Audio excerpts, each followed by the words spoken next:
حیات الصحابہ۔ ٹاپک حضور صلی اللہ علیہ وسلم کا حضرت عمر بن ابسہ رضی اللہ تعالیٰ عنہ کو دعوت دینا۔ حضرت شداد بن عبداللہ کہتے ہیں کہ حضرت ابو امامہ نے حضرت عمر بن ابسہ سے پوچھا کہ آپ کس بنیاد پر یہ دعویٰ کرتے ہیں کہ اسلام لانے میں آپ کا چوتھا نمبر ہے؟ انہوں نے فرمایا، میں جاہلیت کے زمانے میں لوگوں کو سراسر گمراہی پر سمجھاتا تھا، بت میرے خیال میں کوئی چیز نہ تھی۔ پھر میں نے ایک آدمی کے بارے میں سنا کہ وہ مکہ میں غیر کی خبریں بتلاتا ہے اور نئی نئی باتیں بیان کرتا ہے۔ چنانچہ میں اونٹنی پر سوار ہو کر فوراً مکہ پہنچا۔ وہاں پہنچتے ہی معلوم ہوا کہ حضور صلی اللہ علیہ وسلم چھپ کر رہتے ہیں اور آپ کی قوم آپ کی مخالف اور بہت بے باک ہے۔ میں بڑے ہیلے بہانے کر کے آپ تک پہنچ گیا۔ میں نے عرض کیا، آپ کون ہیں؟ آپ نے فرمایا، میں اللہ کا نبی ہوں۔ میں نے عرض کیا، اللہ کا نبی کسے کہتے ہیں؟ آپ نے فرمایا، اللہ کی اور سے پیغام لانے والے کو۔ پھر میں نے عرض کیا، کیا واقعی اللہ نے آپ کو پیغام دے کر بھیجا ہے؟ آپ نے فرمایا، ہاں۔ میں نے عرض کیا، اللہ نے کیا پیغام دے کر بھیجا ہے؟ آپ نے فرمایا، اللہ نے مجھے یہ پیغام دے کر بھیجا ہے کہ اللہ کو ایک مانا جائے اور اس کے ساتھ کسی چیز کو شریک نہ کیا جائے، بتوں کو توڑ دیا جائے، رشتوں کو جوڑا جائے اور ان سے اچھا ویوہار کیا جائے۔ میں نے آپ کی خدمت میں عرض کیا، کیا دین کے معاملے میں آپ کے ساتھ کون ہے؟ آپ نے فرمایا، ایک آزاد اور ایک غلام۔ میں نے دیکھا تو آپ کے ساتھ حضرت ابوبکر بن ابو قحافہ اور حضرت ابوبکر کے غلام حضرت بلال تھے۔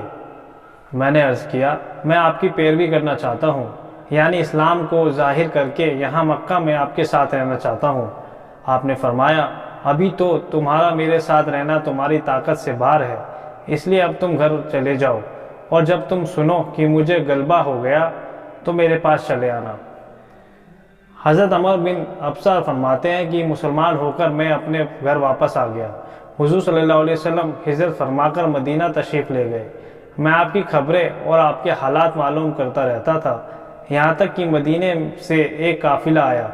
میں نے ان لوگوں سے پوچھا، میں مکی آدمی جو مکہ سے تمہارے یہاں آیا ہے، اس کا کیا حال ہے؟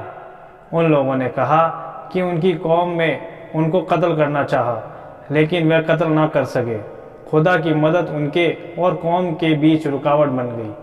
ہم لوگوں کو اس حال میں چھوڑ کر آئے ہیں کہ سب آپ کی اور لپک رہے ہیں۔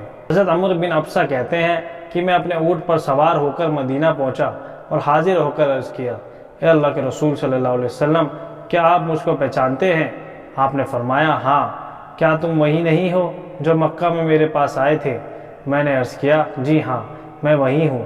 اس کے بعد میں نے عرض کیا، اے اللہ کے رسول صلی اللہ علیہ وسلم، جو کچھ اللہ نے آپ کو سکھایا ہے اور میں نہیں جانتا ہوں، اس میں آپ کچھ مجھے سکھا دیں۔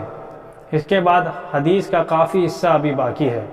حضرت عمر بن ابسہ نے ایک حدیث اور بھی ہے۔ حضرت عمر بن ابسہ کی ایک اور حدیث بھی ہے جس میں یہ مضمون ہے کہ میں نے عرض کیا، اللہ نے آپ کو کیا پیغام دے کر بھیجا ہے؟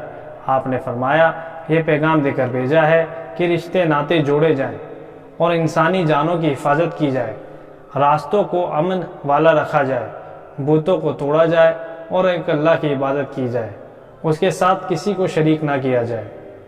میں نے عرض کیا کہ یہ حکم جو اللہ نے آپ کو دے کر بھیجا ہے بہت اچھے ہیں، اور میں آپ کو اس پر گواہ بناتا ہوں کہ میں آپ پر ایمان لا چکا ہوں اور میں آپ کو سچا مانتا ہوں۔ کیا میں آپ کے ساتھ ٹھہر جاؤں یا آپ جو مناسب سمجھیں؟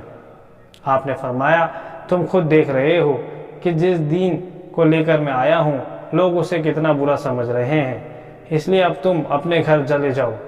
جب تم میرے متعلق یہ سن لو کہ میں اپنی ہجرت والی جگہ پر پہنچ گیا ہوں تو اس وقت میرے پاس آ جانا۔